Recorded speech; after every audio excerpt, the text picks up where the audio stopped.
I never boost my post. I never buy anything to artificially, grow my page. It's just ano lang talaga, the sheer power of the the content.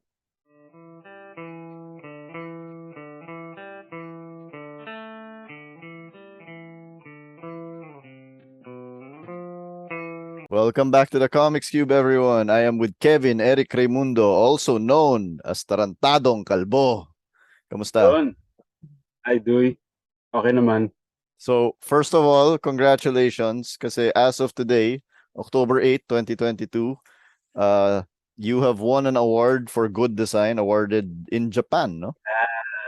Yes, I think I was one of 8 finalists who got Galing. sobrang hindi. Actually, we submitted it last April. Then we got the Okay. result. Yeah. Sige. So, We were just waiting for the announcement. you won sa contents for the general public category. So, may mga iba't ibang categories. But you won for the contents for the general public category. So, I'm sure we will talk about yung Tumindig later. Pero the first question na tinatanong ko sa lahat ng pumupunta sa show ko is, why do you love comics? Oh man. I don't know if I can explain it na up front. But since I was a kid, I really love to read funny comics now. So I can't give you a concrete reason why I love comics. I just do, you know, and I've loved it ever since. So yeah. Meron ka specific na funny comics na na paborito mo? Well, dun sa funny comics, 'di ba kasi madami siyang mga sub-story aside from Combat Rod. Oo. So of course, yun yung staple. Meron ding not necessarily funny comics but gospy. It's a it's a Christian comics that we used to have in grade school because I studied in a Catholic school and yun yung binibigay sa amin free na comic I think comic magazine So gospy. yun ba yung tipong Catholic school? So for everyone's context na is not from not from the Philippines, uh there are a lot of Catholic schools in the Philippines. Yeah, So and exclusive. and exclusive, meaning all All boys. All boys or all girls. So yun ba yung tipong Catholic school na i-confiscate nila yung comics mo, pero since this is a religious comic, okay lang. yes. Yes. Pero alam mo naman being well, nakakalusot pa rin yung comic. Surprisingly, like yung Image Comics, yun, nakakalusot. Wow, okay. Natago namin sa bag. Did you have a favorite artist? Parang kailan mo na-realize na may mga gumagawa ng comics, 'di ba? Kasi most people at first, sabi nga ni Kadjo sa akin the other day, at first hindi niya inakalang may gumagawa ng comics, parang lumalabas na lang sila. When Favorite did you comic get artist? conscious? Yeah. Ah, di ko lang kung matatawa yung ibang tao. But I'm not a Marvel or DC fan. I'm more of a Top Cow. I don't know if you know. Yeah, yung The image ni Mark Top Cow Silvestri. yes. Yeah. Ang the first comic book that I got was The Darkness. Alam ko, Silvestri din yun. Yes. So, yun yung unang collection ko. I think I was 14 years old. And uh, I asked my grandmother to buy me one kasi very striking yung cover nung nakita ko siya sa Comic Quest. But I didn't know at that time kung ano yung, what's the good comic book. So that's the one that I picked up. And then, ang from there, ang kinolect ako is Witchblade and the rest of the Top Cow. So yung universe na yun, Cyber Yeah, Force. unfortunately, Cyberforce, not so much kasi that was earlier. Mm. This is more of yung golden age with Michael Turner, Phantom, and Rich. So ano yung naramdaman mo nung namatay si Michael Turner? sobrang lungkot ko nun. Kasi yun yung height nung success niya with Fathom, di ba? Yeah. And I think he created parang nag-branch out siya from, kumbaga, hindi ko alam kung umalis siya sa Top Cow, but he had a new studio or company. I don't know what. Aspen. Aspen, yes. Yeah. And kompleto ako noon kasi sobrang siya yung isa sa mga ano ko comic book hero, si Michael Turner. Very distinct kasi yung style. And every time lumalabas yung title niya sa window ng comic store, instant buy ka. So yun ba yung 1 and 2 mo, si Michael Turner at si Mark Silvestri? Yes. In what order? Michael Turner first. Okay. Mark Silvestri, ano, for me lang, medyo hit and miss yung and then David Finch and Joe Benito. Okay. Question. Those are 4 different artists, pero nakikita ko yung similarities nilang apat. You don't draw anything like them. So saan ang galing yung style mo? But well, before I started my own comic, Tarantadong Kalbo, that was what I was trying to emulate. Yung super glossy, super sexy. I Super think I created exaggerated. super exaggerated yung anatomy. Alam mo yung parang impossible poses. Oo. Actually, Impossible kahit hindi ka, muscles. yes, super rip. Yeah. Lahat may 8-pack. And the colors are super glossy. Alam mo yung unrealistically glossy. Parang para silang may lather of oil. Parang super bright kahit ba yung pangalan ng comic is The Darkness. Yes. Okay, so when did you start making comics talaga? Okay, so I think may dalawang phase yung paggawa ko ng comic. The first one, I started when I was in high school, going into college.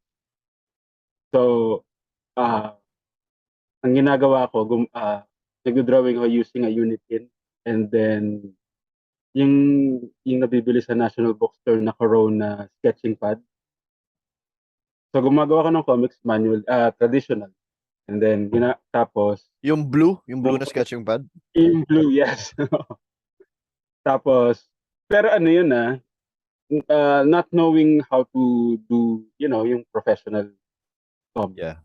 I just assumed that was how they do it back. And yun nga, ang style ko before was, yun nga, Mark Silvestri and Michael Turner. And, action fantasy, hyper violent na bakbakan talaga. And then, kapag once I finished a page or the design, pupunta ako sa pinapaserox ko siya, yung mga Okay. pages, to flatten the image. Kasi ayoko yung, I use a lot of correction fluid, Yeah. Uh, so ayoko yung parang palubak, yung alam mo yung ganun, ang dumi Yeah. tingnan. So pinapa-xerox ko siya, tapos sinasabi ko dun sa nagpapa-xerox, medyo i-darken mo yun para Okay. makuha yung, kasi di ba pag pina-xerox sa usually it's washed. So yun yung special instruction ko na medyo naiinis yung xerox. Although they can do it talaga for free. Yun yung na-discover ko na you can actually ask them to yung ilalabas na a shade dark. And Mababad then, trip lang sila. mabatrip lang sila kasi it's extra effort for them. Tapos, titiklopin ko yun, and then I'll manually staple them. Tapos, I have my own comic. And I'll pretend, alam mo yun, I'll Yeah. pretend na it's from like Image or And then yung isa namang phase, this was last 2019. So yun nga, yung running joke ko with my wife. Ano, the reason why I created Tarantadong Kalbo is because I badly wanted an iPad You that wanted an time. That was, iPad? yes, that was the only reason why I created that page. Ang babaw, di ba? Teka, ano yung connect? Ah, parang sabi ko, kasi yung specs nung, I think that was the second generation iPad Pro. Mm-mm. And sobrang gadget freak ako. I watch tech videos. I'm obsessed with laptops, especially gaming laptops. And then yung iPad Pro, I had an iPad before, but it was not, I did not use it for creating anything. It was just for, downloading games and tinkering around with and watching movies. But when the iPad Pro came out, sabi ko, parang pwede na. Parang it can handle yung drawing na portable. Because I don't use Photoshop. Yeah. So parang sabi ko, I think this is the perfect opportunity to learn a proper illustrating. So sabi ko sa wife ko, parang inaawitan ko after this huge project that I had that stressed me out. 4 years akong suffer. So sabi ko, I Anong think I project? deserve. Um, it's an animated movie that I created from scratch on my it's a one man animated feature length movie. So Okay. sobrang stressful siya. It was supposed to the production was supposed to run for a year, but it stretched into 4. So aside from sa medyo lugi ako kasi masyadong mahaba yung period to finish. Sobrang stressful siya kasi, well, ano naman yan, I'm partly to blame because I wanted to, it's a one-man feature length animated movie. Kumaga, I wanted to to flex that I did. So it was more for your own for your own accomplishment. Yeah. So Uh, uh, yeah. there's a client who paid me. Okay. There's a story, and so I was just the one who executed what the vision of the client.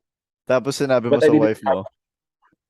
sabi ko sa wife ko, I think I deserve something after yung that stressful period.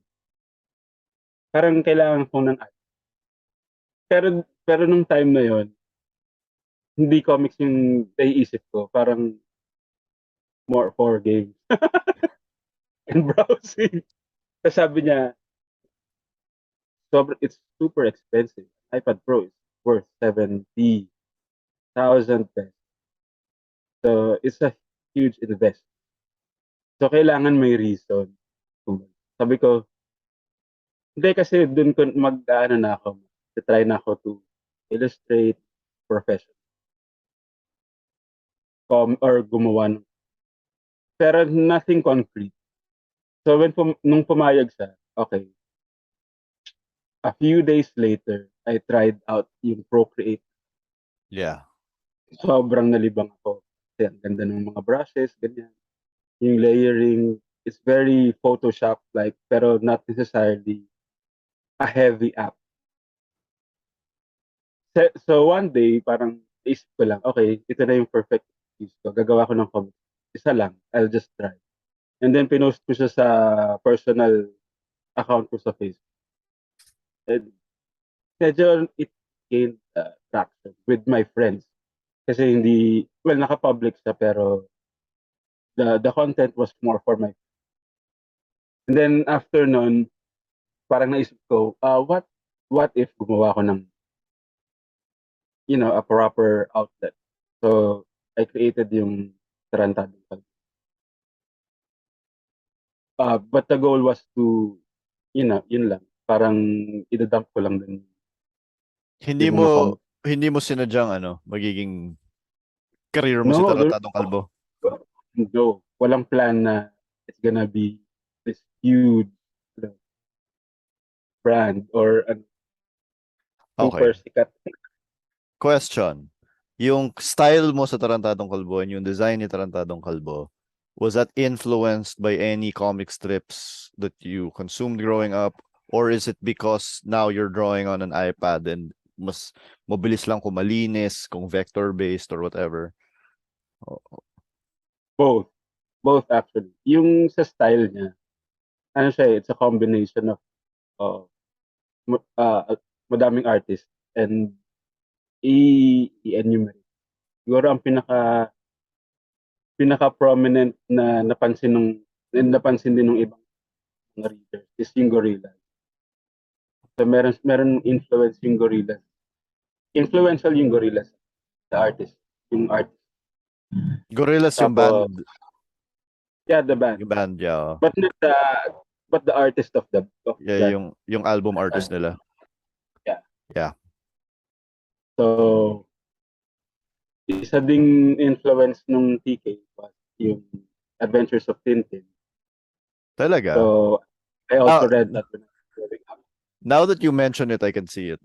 Pero I would have never guessed it. The flat colors. Yun. Yeah. And medyo meron din dun sa hair. Big thing sa akin yung style dun.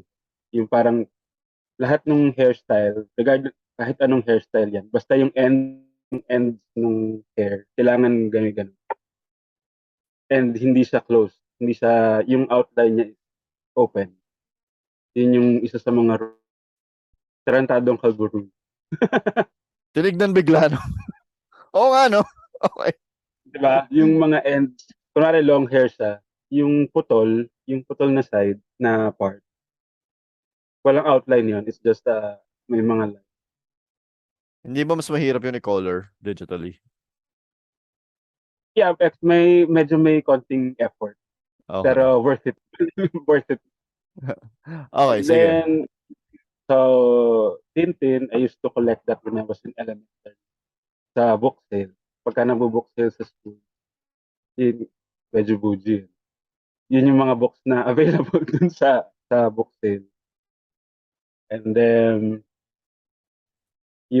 I don't know if anyone can still remember, yung the 7-Up guy. Do you remember that? Si Fido. Fido? Si Fido. Si Fido Dido. Fido. Ay, Oo. yun. Yung hair din yun. And simple lines. Parang yung thickness ng lines dun ko. Tapos, ano muna, yung international. Archie Comics din. Color-wise, parang medyo may mga hinugot. Actually, yung ginawa kong poster for this upcoming comic, doon mo makikita na, nga, may similarities yung color palette ni Oo. DK with Archie. Sa local, si Pol Medina. Pol Medina Yung Jr. ultimate idol. Not only with the subject, ang style na kinuha ko sa kanya, yung sometimes the line is just suggested. May mga lines na hindi dinadagdag. But when you look at the overall drawing, parang andun yung line. Correct. Hindi ko alam kung magigets yun, pero you observe yung kay Paul mayroon din siyang ganung minimalistic element. Although siguro yung sa TK, dialed to 11. Yeah, mas minimal ka pa. Super minimal pa. Minimal ka pa nga kay Manix eh. Yeah.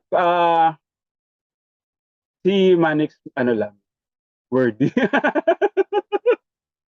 Well, also si Manix din, minimal yung tao niya, pero hindi minimal yung Minimal backgrounds yung niya. tao niya. Di ba meron nga yung parang just the outline of the body and then Oo. eyes. Pero yung backgrounds niya, todo. So, Todo. Oh, kumpleto Ako, eh. ako naman yung background ko as in parang non-existent, just color cards lang. Yung ano, Minsan kung kailangan. kung kailangan lang, only when.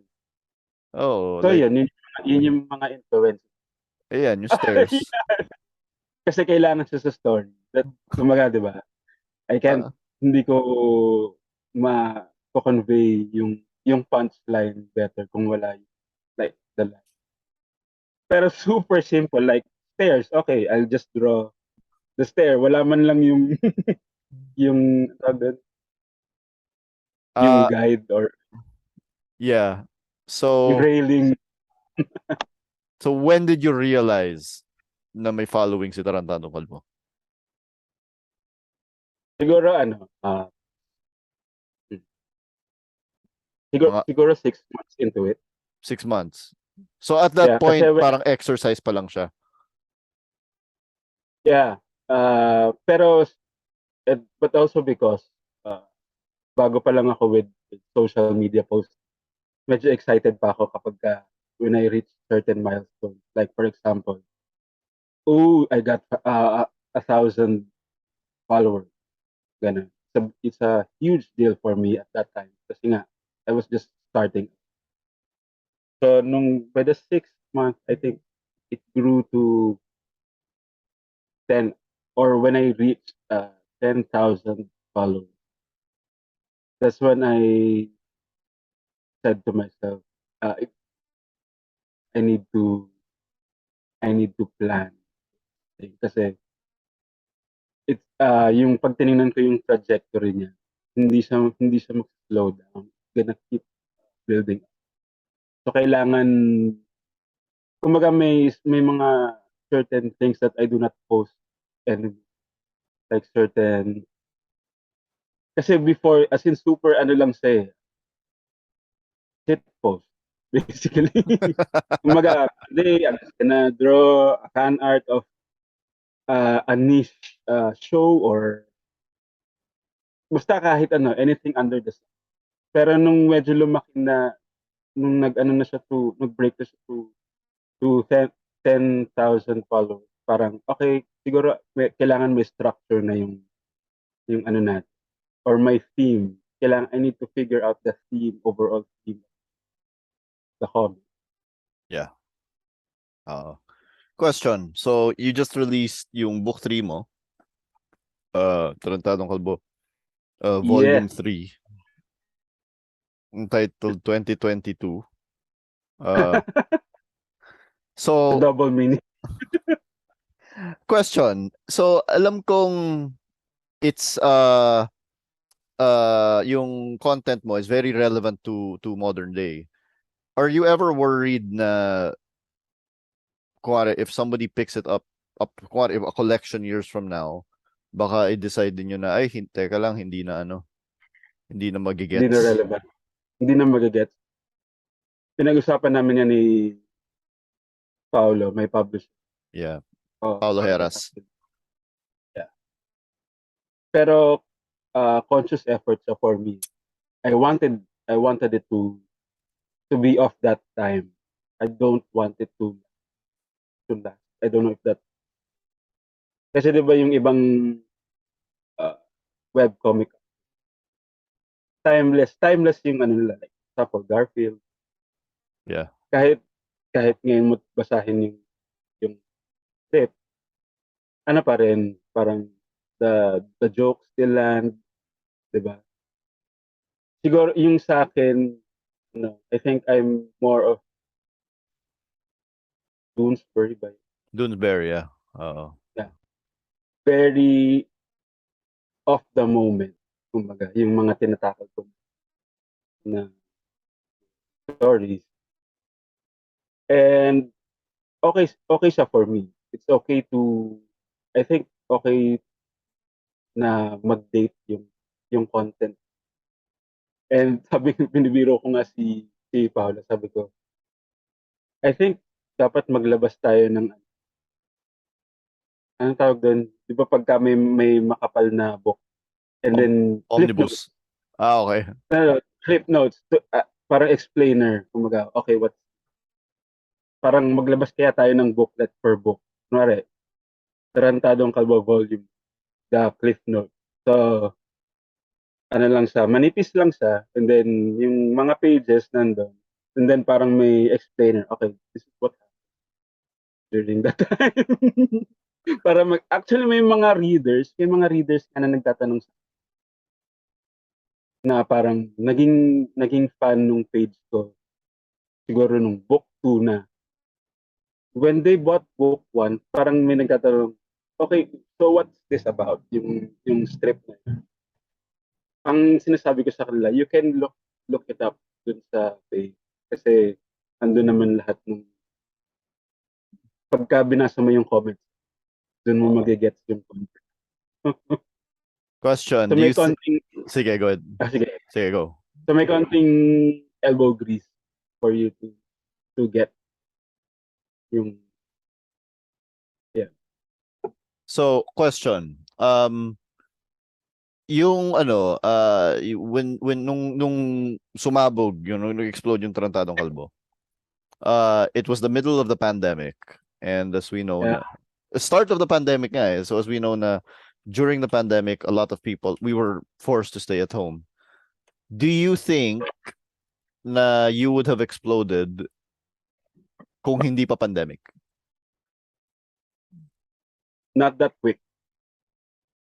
I think doon papunta pa rin doon, pero the pandemic actually accelerated the growth of the, kasi yun nga, everyone's stuck at home. Yun lang yung nababasa nila na comics at that time. Ngayon kasi ang dami na eh. Ang dami ng derivative ng ganung type. Well, Nakita ko nga eh. di ba? Ang dami na, di ba? May nakita ako the other day, parang akala ko ikaw. Yeah. I'm not saying that it's negative. Just that nung time nga na nag-start ako, parang ako lang yun eh. That's just, ako lang yung nag-iisa na binabasa nila na ganun yung, and they found it very relatable. A lot of people relate. Kaya din, nag-gravitate dun dumami yung following. Did you If the pandemic didn't happen, siguro iba yung content. Pero confident naman ako na the humor will still get the audience. meron ka ba a period of adjustment when you realized na lumalaki na? Was it kind of getting into your head? Were you getting intimidated? Kasi as of this moment, you have 281,000 likes on Facebook and 98,200 followers on Twitter. Very overwhelmed yung number. Hard to explain the feeling. Having this, yung ganito kadaming eyes na nakatingin sa'yo. Yung ganun. Lahat ng galaw mo, carefully monitor. Like, like for example, sa Twitter, ano yung like ni, ganun ka, parang kang nasa magnifying all the time. And yun nga, may period of adjustment, especially sa Facebook. Parang yun yung sinabi ko kanina, I have to be careful with what I post. Hindi na ako pwedeng mag-sit post lang. Isa sa mga rules ko with my page on Facebook at least is I don't post personal stuff. Yeah. Kasi yun usually, yung ibang mga page kasi ganun, nagpo-post sila ng, oh, I went here, ganun. Unless it's super, super like relevant or walang super relevance. Or pag walang relevance, I can't. Ang dami kasing nagpapa-endorse, for example, like, oh, post mo naman tong product na to. I can't do that. So you are leaving money off the table, ha? Kung ano. May mga ano naman, may mga client who ask like to promote like Basta yun, I can't disclose kung sino. Ang ano ko lang is, has to be drawn. Hindi siya pwedeng kailangan it's TK5. Yeah. So, did you, at this point, meron ka ba bang day job? Or ito na yun? Medyo nag-stop kasi nag-open na yung convent. And man, sobrang nakakapagod mag-conventions na I had to beg off yung offer. Parang may offer sa akin to do to direct an animated film na super gusto ko talaga yung gawin. Kumbaga, ano to, dream ko yon yung yung yung movie na yun. Pero hindi kinaya ng time because of the convent. Oo. Sad. Sad. Sad. Well, it's a happy problem. Kevin, how important is it to, to have the freedom to speak your mind and to, like, now that you have 200,000 plus followers on Facebook, do you feel a responsibility to represent, or is it more na ikaw yung it's your voice and bahala sila kung ano yung i-interpret nila? Uh, Medyo mahirap yung yung question. But yes, important yung it's very important, especially now, to speak out to speak your mind about things. Pero may kakabit siya na responsibility. You can't like for example, kung galit ako dun sa certain personality, I can't just say na, oh, gaganyanin ko.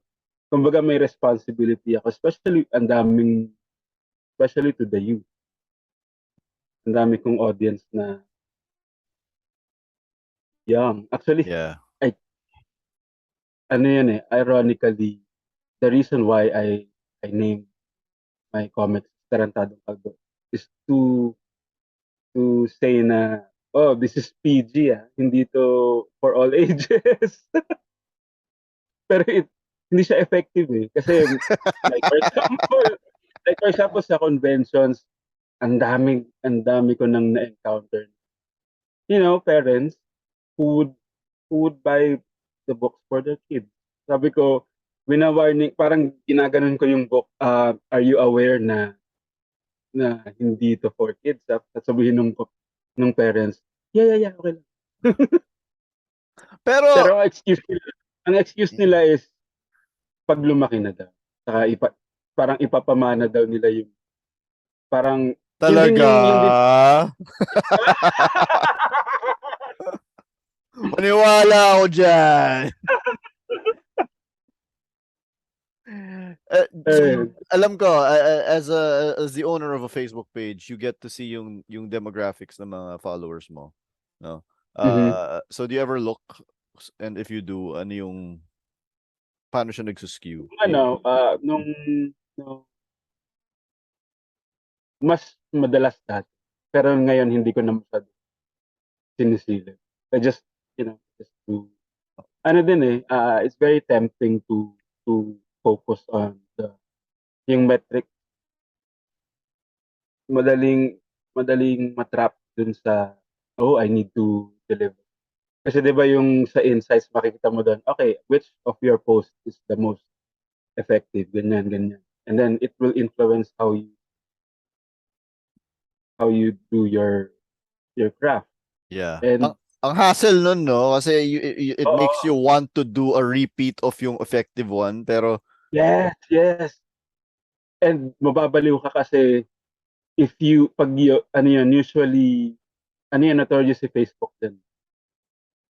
I think meron silang ano dyan to get you to boost yeah. the post. I never boost my post. I never buy anything to artificially, grow my page. It's just ano lang talaga, the sheer power of the the content. So naisip ko nung time na yun, parang ayoko, I don't want to focus. how well it's received. Kumbaga, kung importante sa akin yung story or the art, regardless of gaano kadami yung mag-react, mag-engage dun sa post, I'll be fine. Good. Actually, I make it a point to create once in a while artwork that I think will not be received or alam mo yung parang just to break that ano kasi yun din yung problema if one after another nagba-viral yung post. Parang may ano yun parang may pressure on your side. I need to maintain. Yeah. So para hindi ako ma-tempt to, to chase after the clout, puputulin ko siya. Parang okay for today, magpo-post ako ng something na, wala lang. Just to break that. Kevin, I've heard more than one comics creator say na mahirap mag-tell ng story or mag-tell ng joke in 4 panels. To you ba mahirap? Do you think about it or does it come naturally? It comes naturally, thankfully. As in like, pag alam mo yung, totoo yun yung when may light bulb mo. I get that a lot. And hanggang ngayon. And I'm very thankful na it's easy for me. I know it's not for most of artists na who rely on humor. Siguro one of the factors why hindi pa rin ako naburn because I don't think about the punchline that some of my scripts doesn't have it. Kumbaga, I just like to tell stories that I want. Kumbaga, there's no pressure that this has to be fun. Parang sa akin, this has to be funny to me. Not to, I'm not pretending. I'm not trying to please an audience. Yes. Siguro napapansin din yun ng mga readers. The reason why they find my stuff funny is because hindi siya pilit. Hindi ko siya pinilit. Hindi ko pinilit mag. Galing. Okay. Yung Tumindig, Yeah. you won the Good Design Award, and as you can tell, yung nung nasa Manila International Book Fair tayo, maraming nakasuot ng t-shirt na yun. Yeah. Did you expect that design to go viral like it did? So for the context of the people watching, Kevin drew a poster of a hand standing up, a fist standing up, while everyone else is In a doing sea this. of In a sea of fist bumps. fist bumps. And then a bunch of other artists took that image and then drew their characters as standing up as the standing up fist then. Tumitindig silang lahat. So, did you expect that to happen at all or for it to get big at all? Na ganun? Yung image actually medyo in-expect ko na mag-blow up. Just the image, the original art. What I did not foresee was the response, yung naging challenge, yung maglagay ka ng sarili mong avatar doon. Yun yung hindi ko in-expect. And yung ganito this huge. Hanggang ngayon nagkakaroon pa rin ako ng goosebumps. Like when I received the award na it's the Good Design Award. Parang sabi nung isa, it's the Grammys of graphic design. So it's a huge deal. And parang ako, why? Nag-start ka ng movement eh. Yeah, I have, parang anong tawag doon? Parang, it's so surreal for me. So what did it feel like seeing people like Kajo, like Ian Santamaria, yung mga ganun, adding their characters to your image? And hanggang ngayon naalala ko pa rin yung moment. Kasi like, when I first posted the original artwork of Tumindig, nag-viral siya. Okay, but I thought that it would, in a day or two, it would, fizzle out. And then I'll just work on the next piece, artwork. Pero nung the night after, parang may nagdagdag na isa. May isang artist na who created an avatar of his own version of the Tumindig. And then nakita ko yung notification dun sa Twitter ko sa unang napansin. Parang toot, toot, muna as in parang ting ting ting ganun. Tapos parang nag-snowball na siya into this huge, tapos naglabas si Rob Sam ng template. So anyone can, use that template. Edit nila. Even people who don't know how to draw created, their own avatars. And makita mo sa feed and also dun sa hashtag, in a matter of hours, yun na, kumalat na siya sa Facebook. Parang virus talaga. Dun ko na kaya pala virus. So para siyang, it's infecting everyone. Well, Because all, congratulations. halos, almost all the artists, local artists I follow, created their own verse. So sobrang overwhelmed.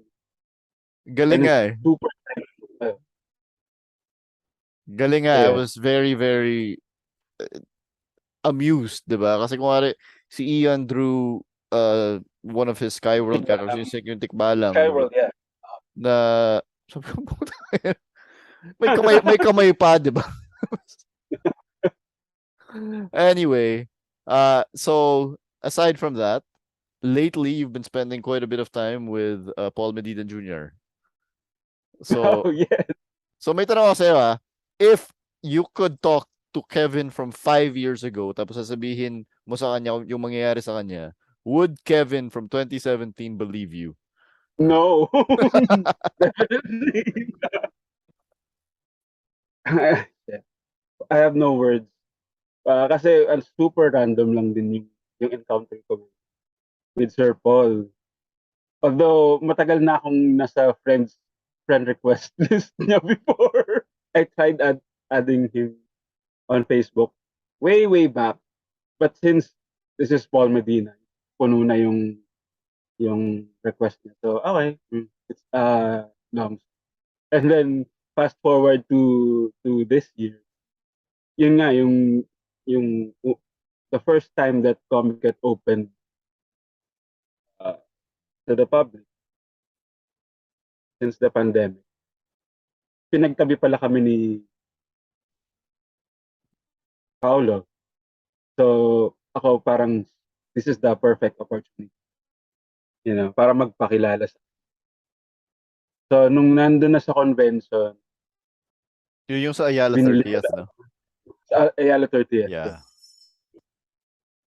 So syempre nung katabi ko si Sir Paul, di ba? Parang ako naiiyak ko. Oh my God. Katabi ko si Sir Paul.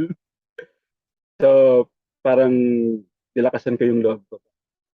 Oh, sir, hindi, una muna, para naman medyo smooth yung, binili ko lahat ng available book. Sabi ko, Sir Paul, kunin ko lahat ng, so natuwa naman siya doon. Tapos sabi ko, collab naman tayo. Casually. Kunwari lang. Pero deep inside, parang, Please.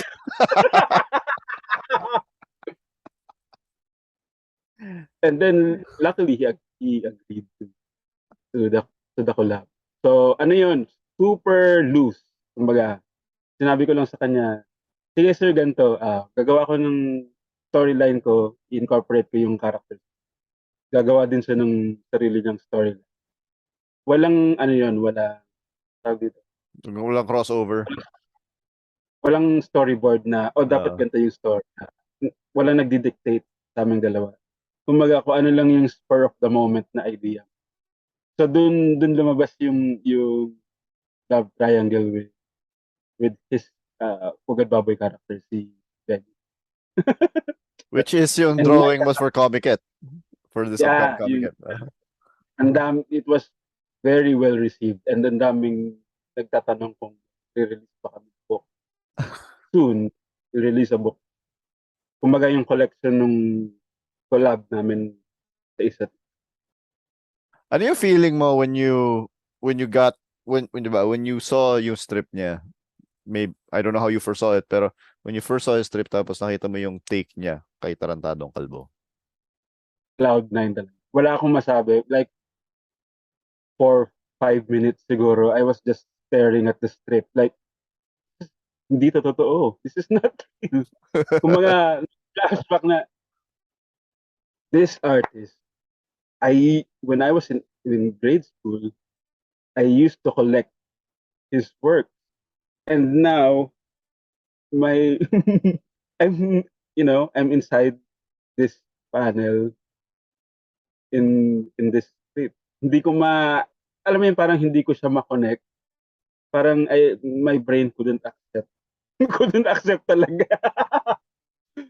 Hindi eh. Kasi parang, fuck, I made it. So, teka. I'm going to put that in context. Hundreds of thousands of followers on Facebook, multiple viral strips, and yet the day you said, fuck, I made it, was the day na dinrawing ni Pol Medina Jr. yung character mo.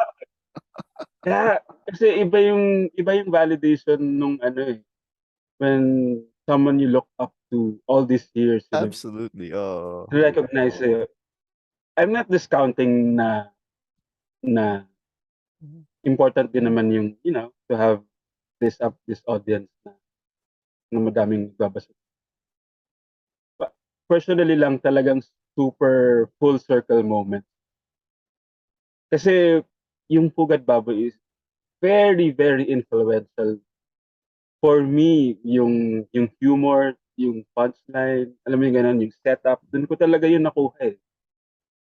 So, ako, hindi ko na So ito yung na-imagine ko dyan eh.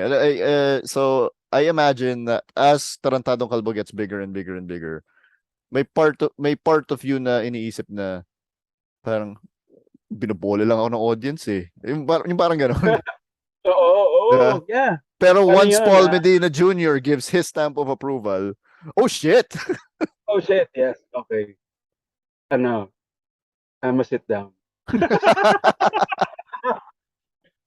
Kasi may imposter, I have, sobrang lala ng imposter syndrome. Yun pala yung gusto ko din i-share. Kahit na nung like, na hundreds of thousands of followers, parang deep inside meron pa rin ganun. Ano lang naman yan. You're not good enough. I mean, it doesn't mean na if you have a lot of followers that there's a grain of truth there. Although, because I have this imposter syndrome, naglalatch ako doon na parang, no, you're not good enough.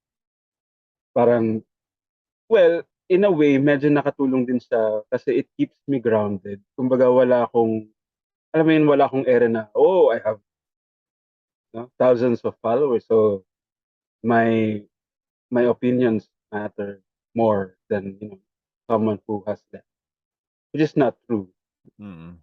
Pero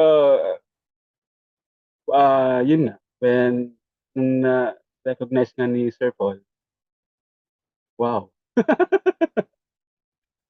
What advice would you give to younger artists and cartoonists?